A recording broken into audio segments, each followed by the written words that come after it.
Nominee number 1, Mr. Olukoyede, the nominee of Mr. President for the position of Chairman, EFCC, and of course, Mr. Mohammed Hassan Hamajoda, the nominee for the position of Secretary of the EFCC.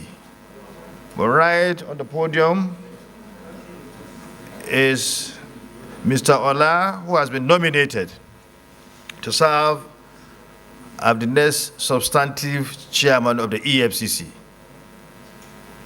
Mr. Ola, you may wish to introduce yourself and tell the Senate about your pedigree, and thereafter the floor will be open to senators to ask you questions.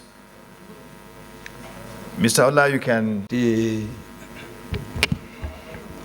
President of the Senate, most distinguished Senator Godswill Akpabio, JCON, who is just coming to take his seat.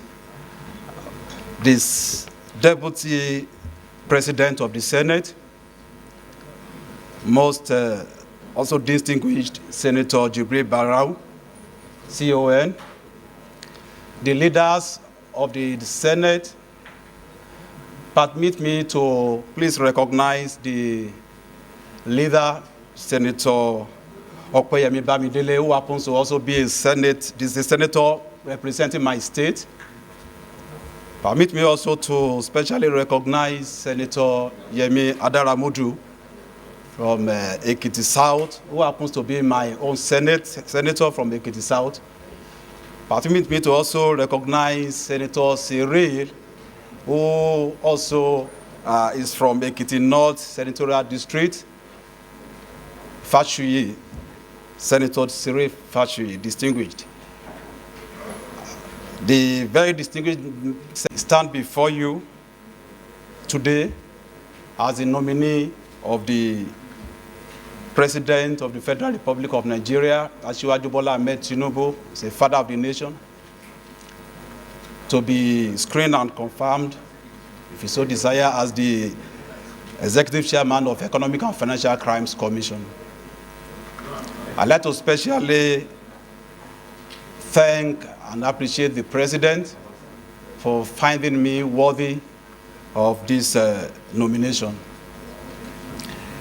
I also like to put on record that this hallowed chambers had cause to screen me in 2018 as the Secretary nominee for Economic and Financial Crimes Commission, and I was duly confirmed in 2018 by these hallowed chambers.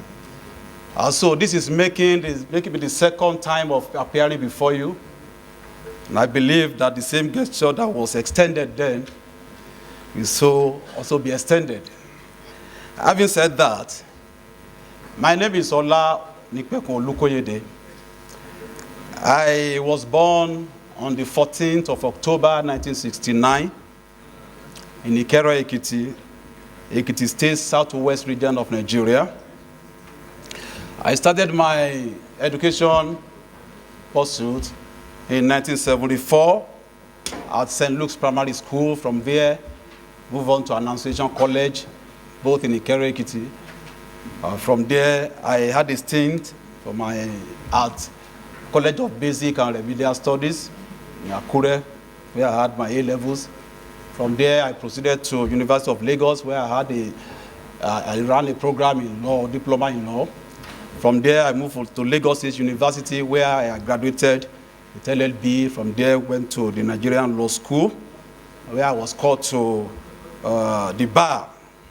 By way of executive education, I had cause to be, I'm also an alumnus of Harvard Kennedy School, University of Harvard, and also University of Oxford in UK, where I had an executive education program in public corruption management. My career I started my career way back in 1995, even before I went back to study law. That was when I had my first experience as a fraud manager, when I was employed by an international company to carry out fraud management. That was where I had my first training. And from there, I went back to school after I became a lawyer and called to bar. I was privileged to join an international company as well, where I started my career as a compliance manager and also corporate intelligence specialist. This job took me to about 3 continents of the world, and it gave me experience to interact with other key players in law enforcement around the world. By virtue of the job I did then, I represented the company to carry out what we call compliance management and regulatory compliance with foreign corrupt practices in the US, and also bribery act in the UK, where we carried out consultancy job for all international companies that are subject of those laws. And that gave me the opportunity of having an encounter with operatives in the FBI and the Serious Force Office in the UK. After my foray into that, I was 1 minute, I'm going to present it to you. I came up with the first one that has to do with focus. And these are the principles that will drive me and my colleagues if I'm privileged to be confirmed in EFCC. Number 1, what is the focus of an anti-corruption agency? In a place like Nigeria, we need to redirect our focus. Section 6 of EFCC Act has given us what an anti-corruption agency should be doing. Number 1, I believe we should focus on driving economic development. Number 2, we must also create an atmosphere for transparency and accountability in running the government. And also, number 3, we must help as an anti-corruption agency to build the international image of this country. Because if you don't do that, there is no way you will endear foreign direct investment. And so having put these 3 policy objectives together, something came to my mind. And I said, look, with this, how do we move forward? And I also came up with 3 posters that I'd like to share with you very quickly before I round off, and also present it before these allo chambers, so that all of us can put minds together and see how we can move forward in Nigeria. Number 1 is the need for collective responsibility. We need to get to a point in Nigeria where we need to come together on the same page and believe that corruption is a cankerworm to our development.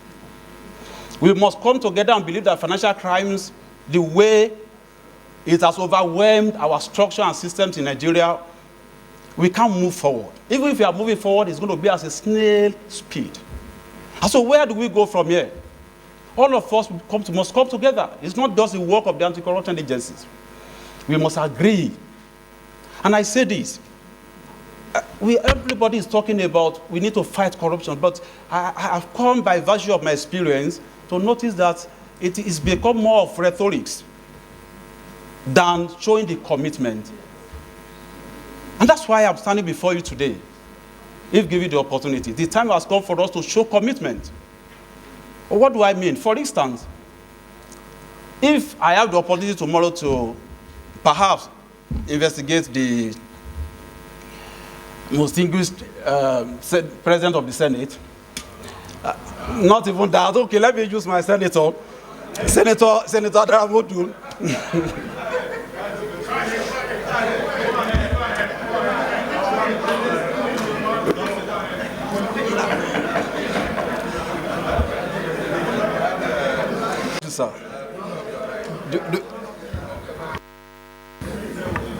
Distinguished senators, I noticed that my brothers on this side of the aisle are very excited that they should use the Senate President as an example.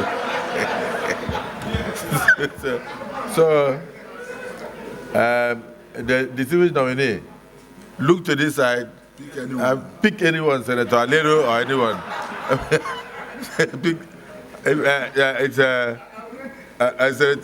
Even Senator Ningi was a leader.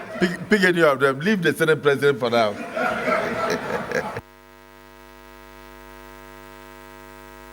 Go after someone as an agency, the moment you open the investigation, automatically you become the enemy of the person. Not only the enemy of that person, you become the enemy of all his friends. You become the enemy of all his acquaintances. You become the enemy of all his family members. You become the enemy of all his party members. You become the enemy of all his professional members. And that is the way we have been fighting. And if we have this attitude, we can move forward. We must realize that this is bad, and we must support the anti-corruption agency to call a spade, no matter the relationship we have with such a person. And because even to the corrupt themselves don't even enjoy a good living, standard of living. For example, somebody has stolen money in Nigeria, as it is today, and you bought a Rolls Royce. Where is the road to drive a Rolls Royce in Nigeria? You have stolen money, you built a mansion in your village or local government. Won't you be afraid to spend a night there? Where is the security? Now, if you look at this trajectory, you discover that it's a sort of financial crimes and corruption that we have, all of us collectively, we've not really done much about. And I'm saying this with every sense of solidarity and every sense of patriotism, brother. So the time has come for us to call evil, evil. It doesn't matter whose source is God. It doesn't matter who's benefiting from it. That's number one. So that must be collective responsibility. Number two, as I begin to round up, we must also, particularly for my colleagues in the anti-corruption platform, the time has come for us to begin to look at more of prevention than enforcement. Enforcement is a very strong tool in our hand. We are going to apply it very seriously. But again, I discover that the incentives are there all around us in Nigeria. And I'll give you an example. You see an average level 8 public servant who drives 2 cars, who builds a house. I mean, this is common knowledge. Everybody knows. Now, we ask ourselves a question. His savings for 30 years, all through his service years, can he actually afford to buy this car? But the problem we have is just like the proverbial monkey that was locked up in the cage, and you put a bunch of ripe banana in that cage, and you stand outside with a cane in your hand, 1 day, 2 days, 3 days, and you warn the monkey not to eat the banana, and you lock the monkey there with cane in your hand outside the cage. 1 day, 2 days, 3 days. The monkey will think twice. What is the alternative for gone here? If I eat this banana, I will survive. The worst will come is that this man will kill me. After so much, he will kill me. But if I am afraid to eat this banana, I will die. That is where we have gotten to. That everybody wants to dip hands into the treasury and all of that. And the incentives for corruption is all over the place. So I will do more in the area of blocking the leakages. Because also in the course of my carrying out study, fraud survey, I discovered that for you to, if you allow 10 naira to be stolen, you spend an average of between 3 naira 50 kobo and 4 naira 50 kobo to recover it. That is even if you are able to recover the 10 naira. But for you to prevent the stealing of 10 naira, you spend less than 1 naira. So which one is the more effective tool to fight corruption? Without downplaying the importance of enforcement, why can't we channel more on prevention and let it begin with these allo chambers today? We discovered that in Nigeria, there is nowhere to run to. So I want to plead with these allo chambers. That is what we call transactional credit system. If we continue to allow Nigerians to buy houses, cash, to buy cars, cash, we don't have a very effective credit system. 1,000 EFCC added to 1 million ICPC will not do us any good. And that is the reality. We must create that atmosphere as lawmakers for people to have choices. Look, if I don't steal money, can I afford to train my children in school? Minimum standard. If I don't steal money, can I buy a car after I've worked for 5 years? If I don't steal money, can I at least put 3-bedroom bungalow in place after I've worked for 15, 20 years? An average Nigerian doesn't have a hope. When he has the opportunity, he will steal. And even if he doesn't have it, he will create one. And so you will now leave the law enforcement agencies and the anti-corruption agencies to start running after them. Finally, distinguished senators, sir, I'd like to also for us to encourage our criminal justice system to work. We must, if we really want to fight corruption, anywhere the fight of corruption succeeds in the world, the substance is taken above technicalities.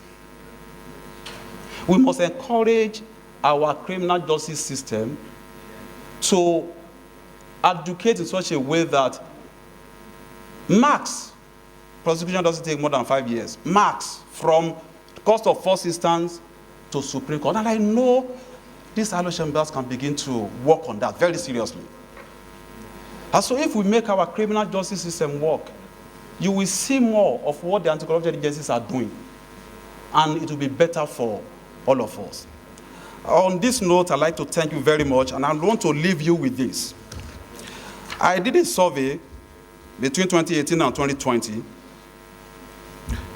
of 50 entities in Nigeria. 50 entities, both human and corporate entities, between 2018 and 2020. And I picked just one scheme, one species of fraud, which is called contract and procurement fraud. And I discovered that between 2018 and 2020, 3 years, Nigeria lost 2.9 trillion. 2.9 trillion. Now, when I put my figures together, I discovered that this money, if we had saved, if we had prevented it, would have given us 1,000 kilometers of roads. In addition to that, we would have built close to 200 standard schools, tertiary institutions. In addition to that, we would have educated about 6,000 children from primary to tertiary levels at 16 million per child. We would have delivered 20,000 units of 3-bedroom houses across the country, and even more. We would have given us a world-class teaching hospital in each of the 36 states of the Federation. This is where we are coming from. This is where we are. Where we are going to go depends on the decision we take this afternoon. Thank you very much. To enter the Halo chambers, please, this is not a lecture hall, so don't clap. We gave him the opportunity to introduce himself and to say one or two things, and he has done so. He's left to the distinguished senators to ask questions, but please do not clap. Because the same way you are clapping, if he doesn't answer the question well, you also boo. So do not boo. Yes, let's start from the leadership.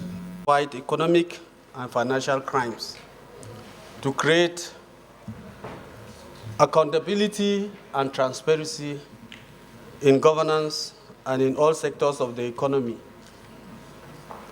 I have a small story, Mr. President. I was once a local government chairman, and somebody wrote a frivolous petition against me. Your people or the commission, without any investigation, detained me for several days. After investigation, I was released, and it was close to an election time. So I understood at the end of the day that the petition was just meant to make me lose the next election. But the question I have is that, don't you think that if a petition is written on someone for financial or economic crime, you should do your due diligence investigation before inviting and detaining the person? Because otherwise, you end up detaining innocent people, and at the end of your investigation, you find out the person has not committed the crime. Then what should the person do? Should he also sue you for detaining him, unlawfully. So my own question is that, are you supposed to just invite and detain a person on a petition from anybody? Or you must have concrete evidence that that crime have actually been, committed. Number two, at least the hunter becomes the hunted. The EFCC is not also free of financial crime. I heard you say that there's that possibility if you are allowed to investigate the Senate President. So who will investigate the EFCC, sir? The House. So we also have the capacity to investigate you. So as you do your work, I want to advise that the EFCC should not be used as an instrument to fight political opponent. Because we have seen this clearly, that if you don't like my face, or if I'm contesting an election, for example, against the Senate President, and because of his status, you may decide to wade into political issues instead of fighting political, economic crimes. And therefore, you take side. For example, this side of the divide, they are the ones in government now. And if I'm running an election with any one of them, they can use you. You have to tell this Senate that you will be immune of being used by any political high-level person to fight innocent Nigerians or label innocent financial crimes against them, to deter them from achieving their rights to contest elections. He said not only elections, any other thing. So please, because the only way you can prove to us that you are right to fight economic crimes is for us to see that transparency in you. It's for us to see that you are not being used by somebody. Tell us, assuming President Bola Ahmed Tinubu will say today, go and investigate, assuming but not conceding, go and investigate such a person, and you know that the person is not guilty, even if he's guilty, will you follow the due diligence of the law to do that investigation? Finally, I was doing it, sir. Finally, is there no synergy between the EFCC and the ICPC? Because in my own instance, I was investigated on the same issues by these two agencies. Is there no synergy?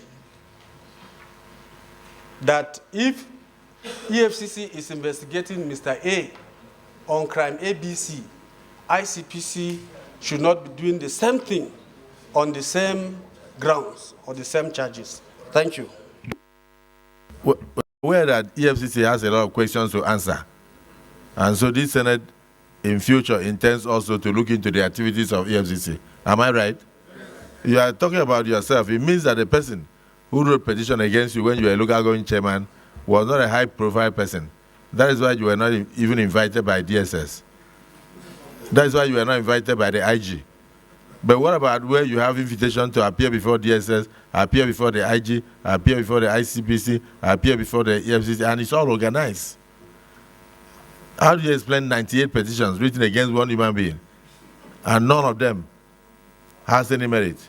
So he has, what you are indirectly asking him is how will he treat frivolous petitions against politically exposed persons, which all those investigations also cost money, taxpayers' monies. At the end, you don't find anything against that person, and the country has lost a lot of money. So these things are there. So chairman, incoming chairman, if approved, don't lecture also. Just answer a few questions, and then so that we can release you to go and start work, if you are approved. Thank you. Thank you, most distinguished Senate President. I'd like to address the question posed by distinguished Senator Dume. As regards the NFIU, FATF, and the establishment of NFIU, rather. Now, those provisions you refer to, sir, in EFCC that are still there, that also similar to what NFIU is doing, those provisions are being repealed automatically by the enactment of the NFIU Act. But again, when it comes to the issue of money laundering and all that, there is no way we can rule out the possibility of areas of overlap. There is no way. But specifically, when it comes to the statutory function of NFIU, all those relevant provisions in EFCC Act have been repealed by the virtue of the establishment of the NFIU and the enactment of the NFIU Act. Now, sir, you also ask questions about unexplained wealth order. You try to relate it to media trial, but all what I'm going to say is that the mandate given by EFCC, the mandate given to EFCC was given to EFCC by law.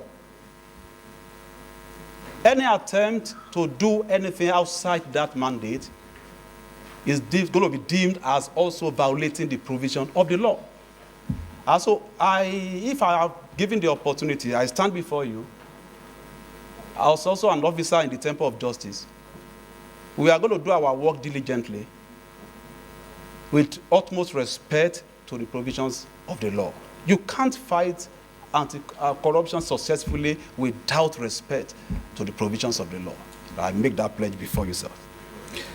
Now, distinguished senator from Plateau, I didn't get the name very well. I'm sorry about that. Senator Simon, thank you, sir. Distinguished Senator Simon. Minority, thank you, sir. Now, you raised the issue of due diligence before invitation and all of that. Now, a professional investigator will tell you that before you can invite anyone, at the point of invitation, you must have gathered, you must have done 90% of your work. A thorough investigator should know that. That is what we call predication in investigation. When you receive a petition, you look at it, you carry out your preliminary investigation. And when having established predication, then you can now probably begin to look into other areas. And if now you must bring in the person, that will almost be the last lap of investigation. And I want to also say that there could be exceptions to that rule of predication as well.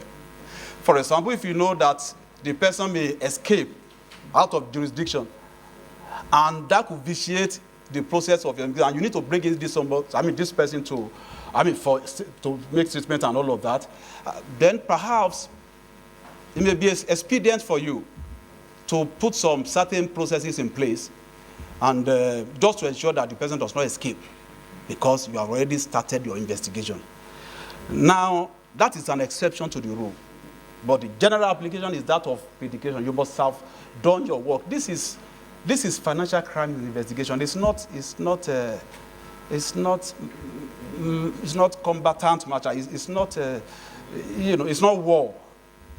What you need is the brain and technology.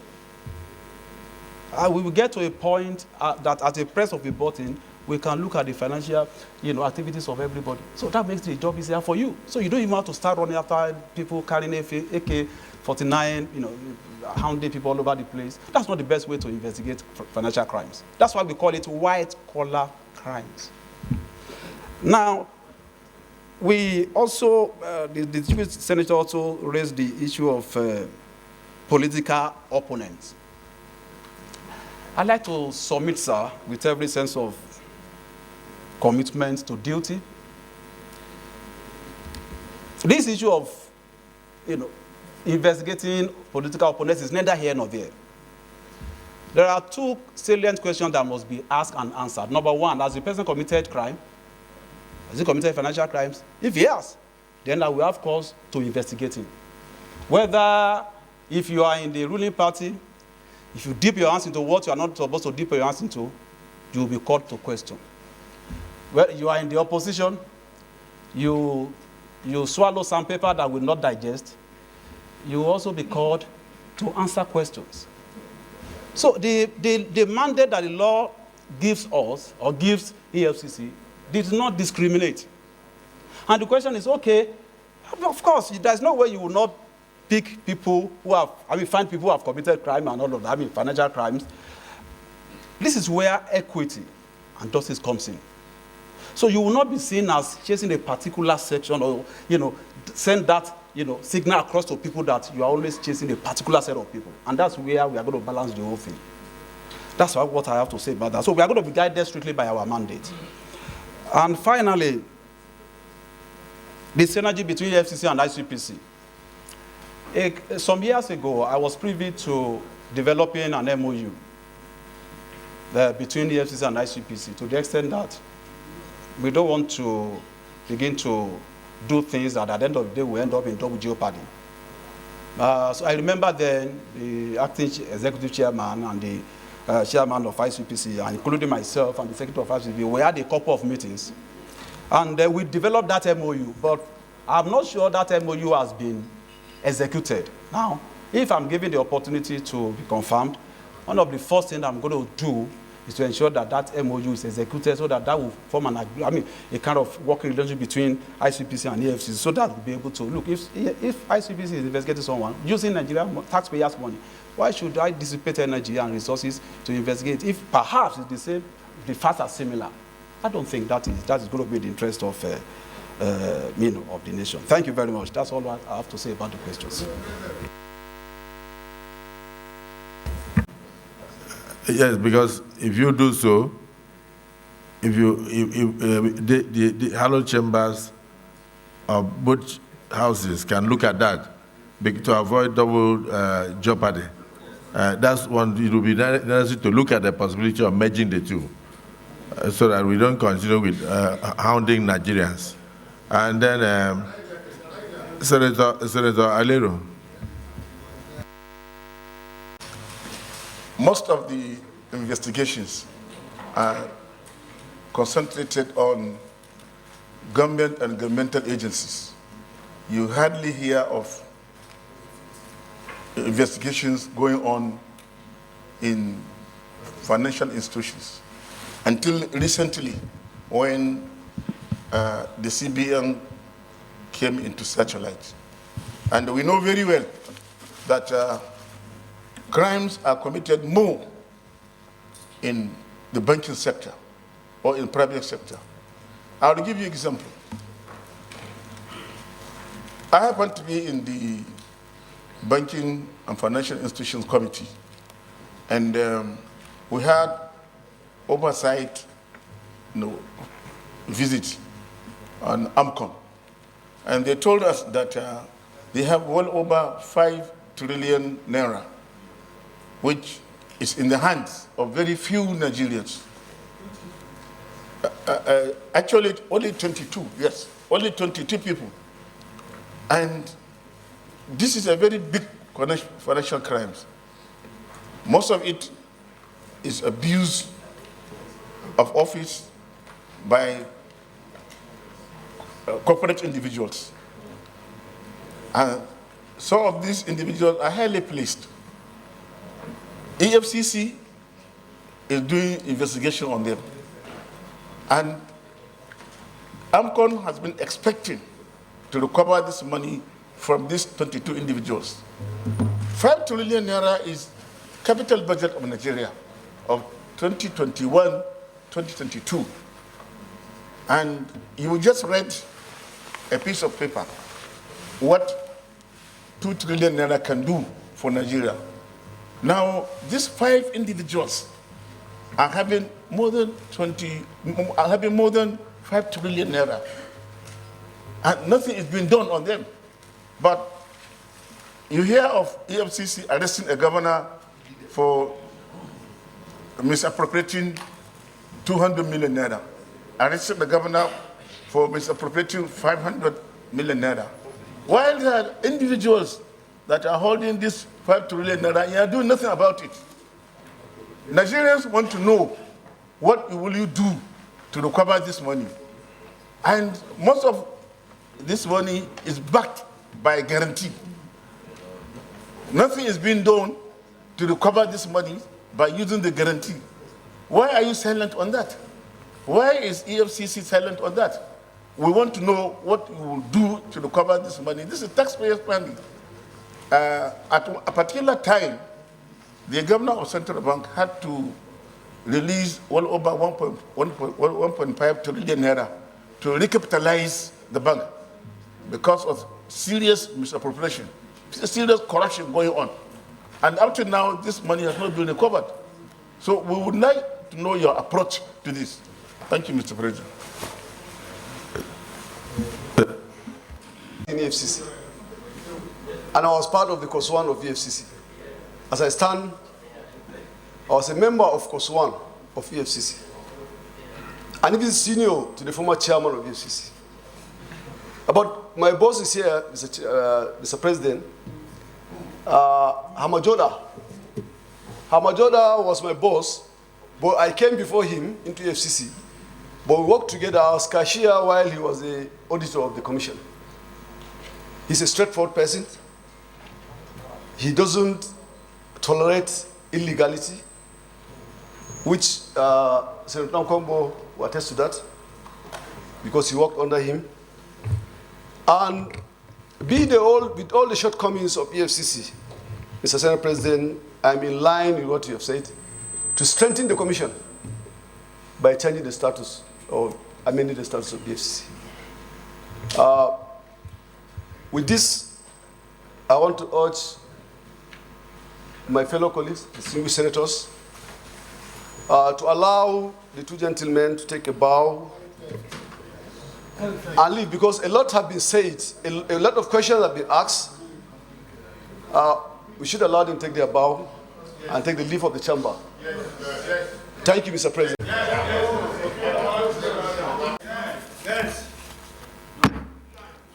The chairman, just to mention that I've actually seen that you have appeared before the Senate before, and you were cleared. You were cleared on the 28th day of November 2018 as Secretary of the EFCC.